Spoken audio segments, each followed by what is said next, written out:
Good morning, everybody, and welcome back to the channel. I know I have not posted in a little bit. It's been about a week. I had a couple of videos scheduled, but I had a major life change. I actually got married recently, so I had that major life change, so I took a little bit of a break to go and enjoy a honeymoon with my wife. So we are now back, however, and today we are going to be discussing the Flash movie that came out a couple weeks, about a week and a half ago. It was June 16th, about 10 days ago. It came out.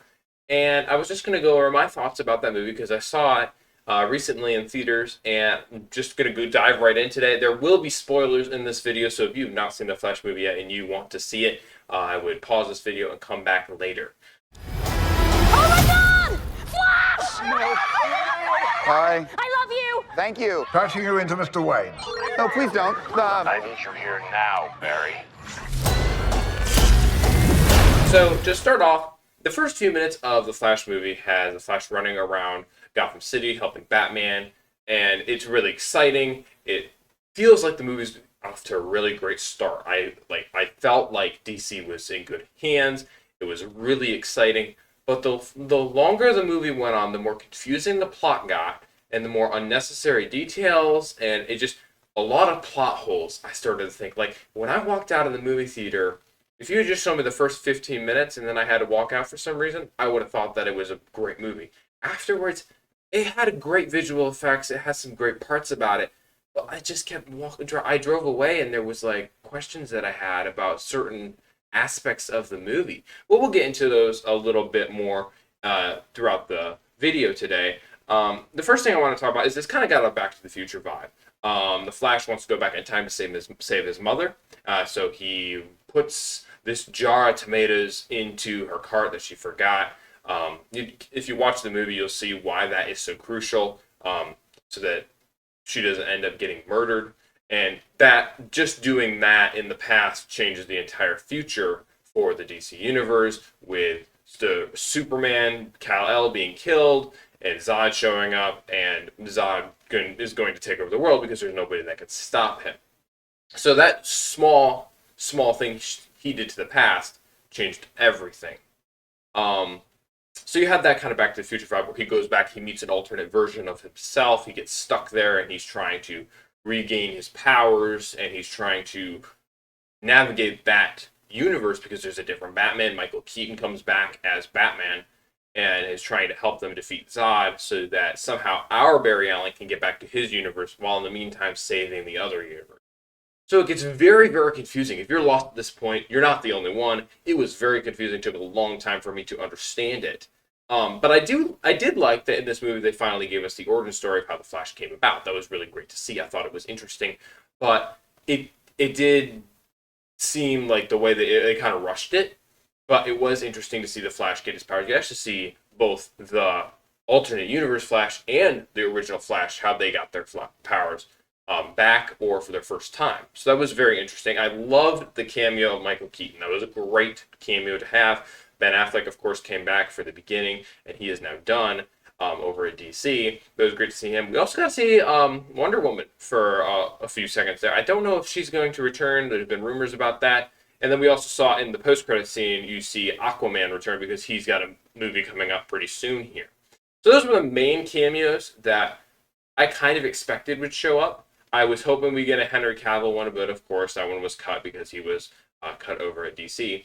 But we did have some other interesting cameos that we had. We got George Clooney Batman at the end because at the end, and we're going to talk about the end in a minute, but George Clooney shows up. And we also have a Nicolas Cage Superman. That was really interesting. I thought that was really cool to see Nicolas Cage. I hope that we get some kind of more cameos with that, or even a movie. That'd be awesome in my opinion. I think he really looks super cool. But speaking about the ending, so I mentioned how there was a Back to the Future vibe, and this is what bothered me the most. They go the entire movie, our Barry Allen, goes through and he's explaining how people are explaining to him, you can't edit the past because it changes the future. You can't do that. It will mess things up. So he goes the whole movie and he finally goes the ultimate sacrifice and goes back and he puts the tomatoes back so that his mom ends up getting killed to restore the timeline. Well, he doesn't put them back in the right place. He puts them in a place where his father is able to look up at a camera because he was in the middle of a court case back at home where if they saw him on camera, they could prove his father's innocence because his father was charged with killing his wife. So, putting the can up, you can see the camera. He got his father proven innocent. And then that, of course, still changed the future, in which Ben Affleck's no longer there. It's now George Clooney. So, throughout the entire movie, they go through and are trying to explain that do not edit the past, and they edit the past anyway, and the future's still screwed up. So, no lesson was learned in this movie, basically.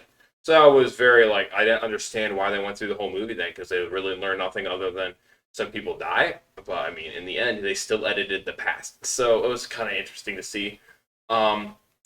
There was a few sexual references. We got Barry Allen talk about how he'd never had it, and there were a couple of other people dressed up a little inappropriately, not too crazily. We had one mention of Top Gun, and they called Maverick and Goose like gay, so you had that in there. But other than that, I didn't really catch on any other gay references.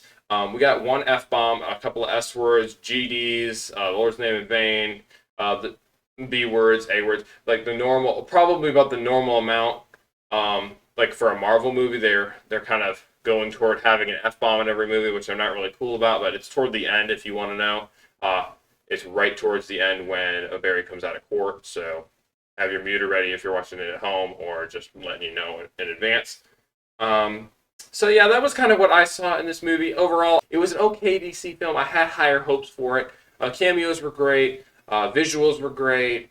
Seeing the Flash's origin story was great, but there were some plot holes, some unnecessary things that were in it. So overall, it gets a 3.5 out of 5 for me. Let me know in the comments what you thought about this movie, and hopefully we'll have a couple more videos out this week. But the schedule may change a little bit, but we're going to try to keep a video out at least once a week so that you guys can see movies that we're watching. Thank you for watching today, and I hope you have a good rest of your day. Interesting group. Want some help? Wait, he's Batman? You want to get nuts? Let's get nuts.